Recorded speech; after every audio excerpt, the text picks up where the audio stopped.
พี่น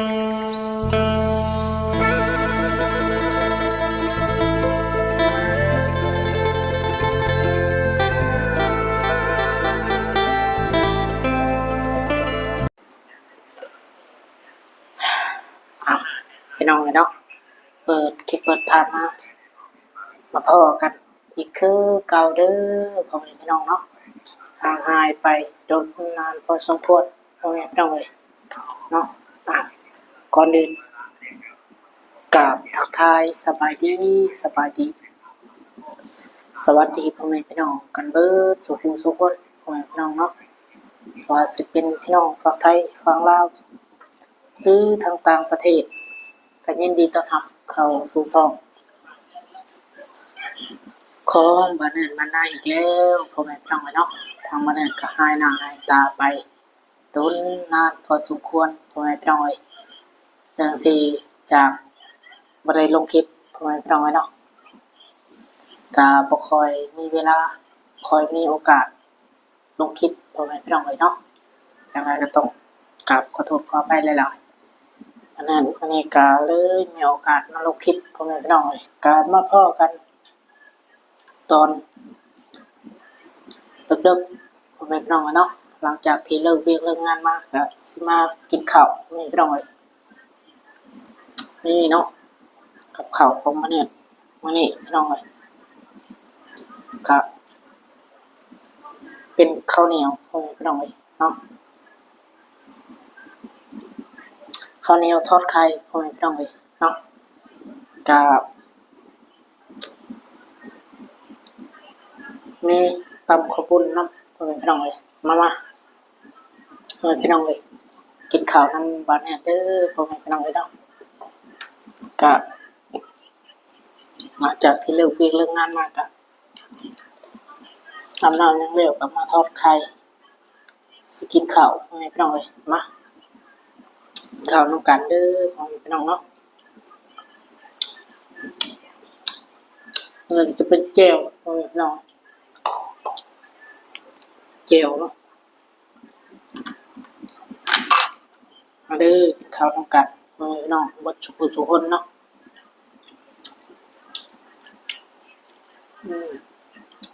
ไข่ข้าวเหนียวมาเข้ากันน้ำหลักแม่พี่น้อง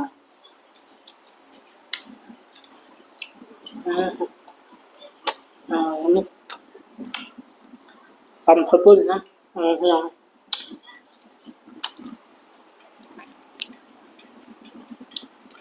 เป็นแบบเยี่ยมง่ายพี่น้องเนาะกินแบบมันบ้า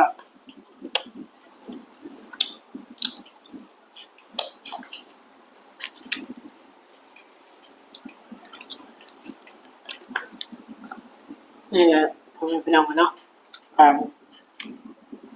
ใช้ชีวิตเป็นอยู่เขามันอยู่ฝั่งซ้ายเนาะ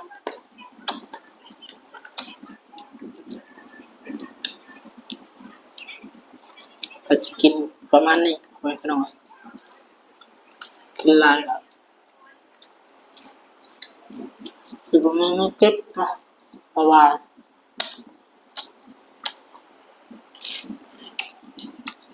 รายจ่ายมันหลายพี่น้องต้องอะไรต่อบัตรต้องอะไรค่าน้ำอะไรค่าไฟพี่น้องเนาะแต่สิ่งหลายอย่าง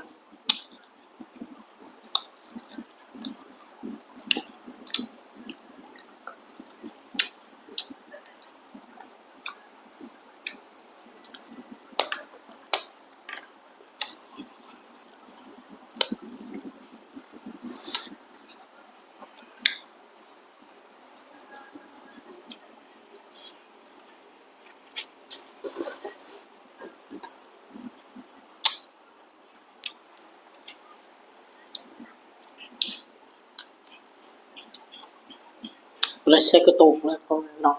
ตัวบ้านเนี่ยมันได้ซื้อกระตุกมา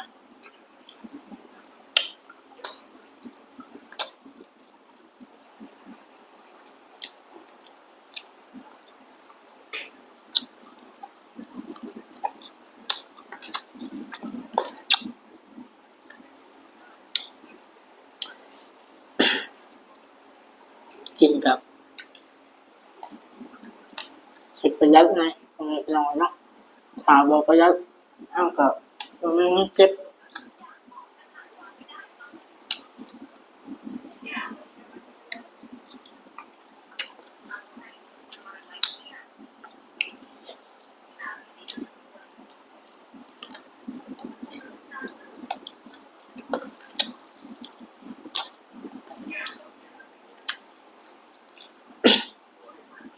ยังไข้แต่กับข้าวกับน้ำกินน้ำเพิ่นน้องเนาะถ้าวันอาทิตย์มันน่าจะออกไปตลาดไปซื้อกินเองน้อยถ้าเป็นวันเฮ็ดงานเนี่ยมันก็เลี้ยงเนาะตอนเที่ยงตอนแรงเนาะตอนประมาณ5 โมงน้อย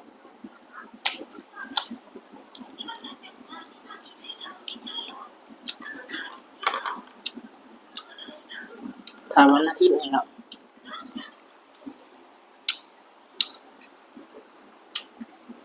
ซื้อกินเองเนาะไปตลาด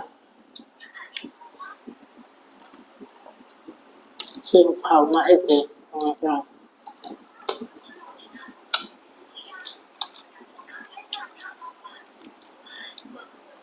แต่วันอาทิตย์ก็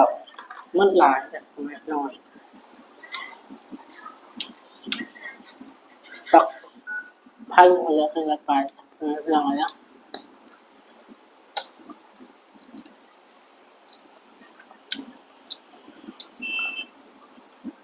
มันคล้ายเสือเวลาไปคุ้มมึงเนาะ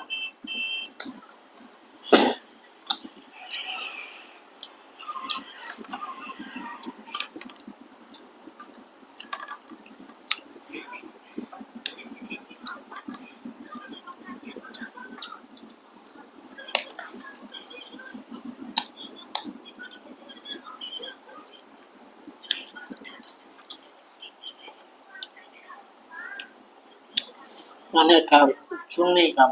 บ่ค่อยลงคลิปเนาะมันจะว่าเห็นเวียนงานเนาะ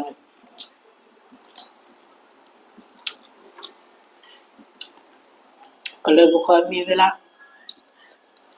ถ่ายคลิปลงเนาะเพราะว่าเลิกงานแล้วเลิกงานมากอะเหนื่อยอยากพักผ่อนเนาะ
ทอดไข่จับเจียวครับแซ่บพี่น้องเนาะเพราะว่าบ่ได้กินแล้วแหละทำมันนะ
ก็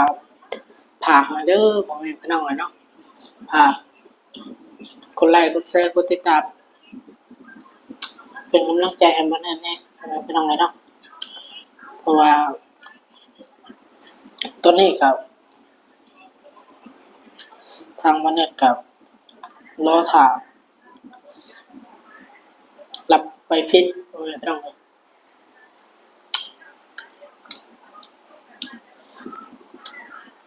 ทางรายการฝากพ่อแม่พี่น้องเนาะช่วยบังคลิปนั่นแหละพ่อแม่พี่น้องเลยช่วยบังคลิปเพื่อบุคคลขามโฆษณาพ่อแม่พี่น้องเลยเนาะช่วยสนับสนุนบังคลิปให้วันนี้แน่พ่อแม่พี่น้องเลยเพื่อให้วันนั้นมีกำลังใจเฮ็ดคลิปต่อไปพ่อแม่พี่น้องเนาะ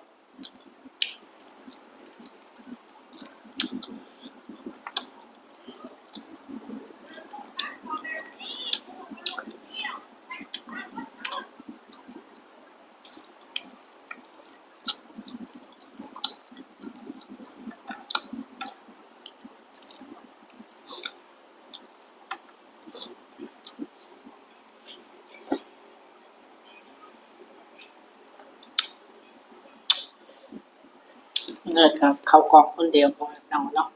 เพราะว่าเมียของคนนี้เพิ่นบ่อยากเข้ากองนำบ่อยากกล้อง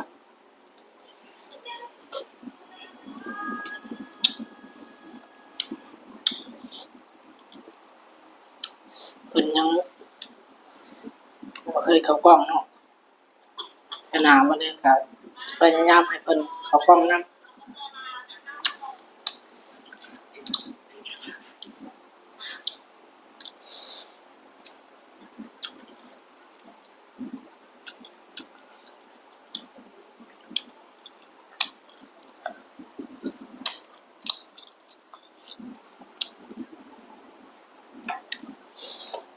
เสียบอยู่พ่อแม่พี่น้องเนาะทำข้าวปุ้น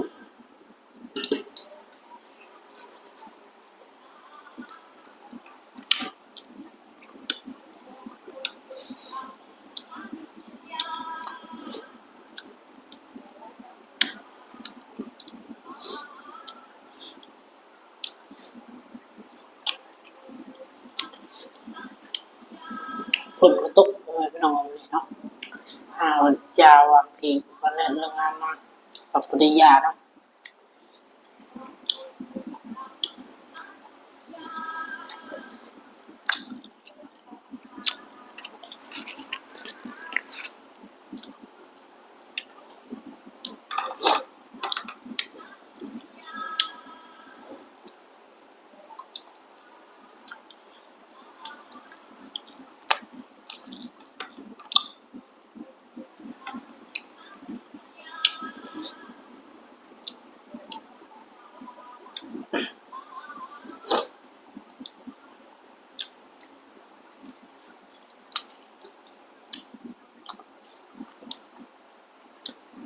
วันนั้นก็ถ้ามีโอกาสหรือว่ามีเวลาไปเที่ยวมันเนี่ยก็สิถ่ายบรรยากาศให้กับพ่อแม่พี่น้องได้เบิ่งเนาะว่าฝั่งไทยเฮาเป็นจังไดพ่อแม่พี่น้องเอ้ยคือฝั่งลาวเฮาบ่เนาะบรรยากาศท่องเที่ยว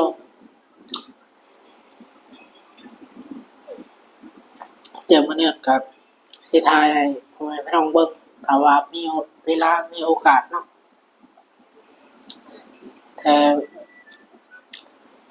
ถ่ายคลิปลงบ่ได้ก็มีแต่ถ่ายแบบอยู่แต่ในห้องพ่อแม่พี่น้องเอ้ยพ่อแม่พี่น้องก็อาจจะเบื่อพ่อแม่พี่น้องเอ้ยเนาะก็บ่ค่อยมีเวลาว่างนะพ่อแม่พี่น้องเอ้ยเนาะก็เลยบ่ได้ถ่ายถ้าไปเที่ยวไปหยังก็สิถ่ายให้พ่อแม่พี่น้องได้เบิ่งอยู่เพราะว่าตอนไปเที่ยวอื่นก็ค่อนข้างสิยากแน่พ่อแม่พี่น้องเพราะว่าเพิ่นจำกัดเวลาเนาะถ้าวันอาทิตย์ มันหยุดหายแบบไปได้แต่ว่าเพราะนั้นคนบ่ค่อยมักไปปานใดเลยน้องเนาะมีแต่แบบวันหยุดก็มีแต่นอนในห้องบ่ไปน้อยเพราะว่าอยากไปเที่ยวกับ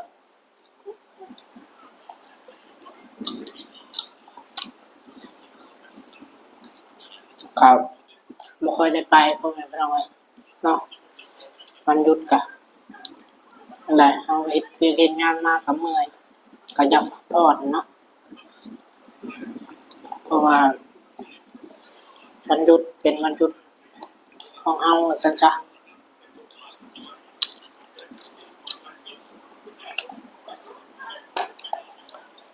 ก็บ่อยากออกไปข้างนอกแน่เพราะว่าไปน้อยเนาะเพราะว่าวันนั้นบัตรก็ได้อยู่นำโตของวันนั้นเองเนาะเพราะว่าทนายเพิ่นเก็บไว้เพราะว่าน้อง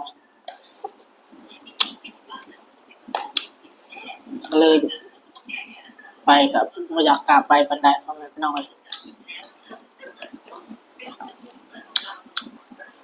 ถ้าว่าบัตรอยู่ในตัวเฮาเนี่ยสบายเพราะว่าน้องเนาะอยากไปทางใดเฮาก็ไปได้อันนี้บัตรอยู่นำเพิ่นเพราะว่าน้อย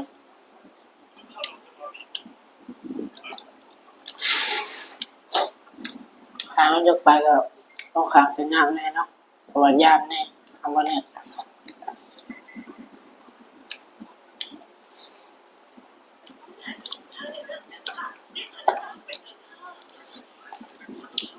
ทางใดก็และเพราะว่าน้อยเนาะถ้าว่าบ่ได้ได้กลับบ้านก็สิถ่ายแบบบรรยากาศให้พ่อแม่พี่น้องได้เบิ่งทางบ้านบ่เนี่ยเนาะหรือทางลาวนั่นแหละอ่ะโอเคพ่อแม่พี่น้องเนาะหลังจากที่บ่ได้กินข้าวอีกก็ขอตัวลาจบคลิปก่อนเด้อพ่อแม่พี่น้องเนาะก็จังใดก็ฝากกดไลค์กดแชร์กดติดตามเพื่อเป็นกำลังใจให้บ่ได้เฮ็ดคลิปต่อไปนี่เด้อพ่อแม่พี่น้องเนาะช่วยสนับสนุนเบิ่งคลิปให้บ่ได้แน่พ่อแม่พี่น้องสำหรับคลิปนี้บ่ได้ก็สิขอตัวลาไปก่อนพ่อแม่พี่น้องสิหารับหานอนเนาะเพราะว่ามื้อก็สิสู้เวียกสู้งานคือเก่าพ่อแม่พี่น้องจังใดก็ต้องขอบคุณ FC ที่ฮักเพลงเบิดสุขุสุคนที่เข้ามาติดตามและรับชมก็เข้ามาเป็นกำลังใจให้บ่แน่นพ่อแม่พี่น้องเนาะจังใดก็ต้องขอบคุณหลายๆเนาะที่บ่แน่นก็ช่วงนี้ก็ปันลงบันบ่ได้ลงพ่อแม่พี่น้องคลิปก็เนาะก็ต้องกราบขอโทษขออภัยหลายๆเด้อพ่อแม่พี่น้องเนาะสำหรับก็คอยมีเวลาว่าซั่นซะวันนี้มีโอกาสมาเปิดคลิปแต่ละมื้อก็บ่ค่อยได้ลงคลิปเพราะว่าเรื่องเวียกเรื่องงานมาก็อยากพักผ่อนพ่อแม่พี่น้องเนาะก็นี่แหละพ่อแม่พี่น้องมาเฮ็ดเวียกเฮ็ดงานเนาะเฮาก็สู้กับเวียกกับงานก็คอยมีเวลาโอเคพ่อแม่พี่น้องจังใดก็รอลุ้นรอชมคลิปต่อไปเด้อพ่อแม่พี่น้องจังใดก็คอยซัปพอร์ตบ่เนิ่นแน่พ่อแม่พี่น้องเนาะช่วยเป็นกำลังใจให้บ่เนิ่นแน่เนาะสำหรับคลิปนี้บ่เนิ่นก็ขอตัวลาไปก่อนพ่อแม่พี่น้องหากว่าบ่เนิ่นเว้าผิดพลาดประการใดก็ต้องกราบขอโทษขออภัยหลายๆเด้อ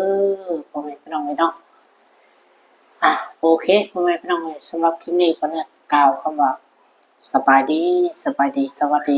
พ่อแม่พี่น้องกันเบิดทุกคนไว้พบเจอกันคลิปหน้าพ่อแม่พี่น้องเนาะต่อ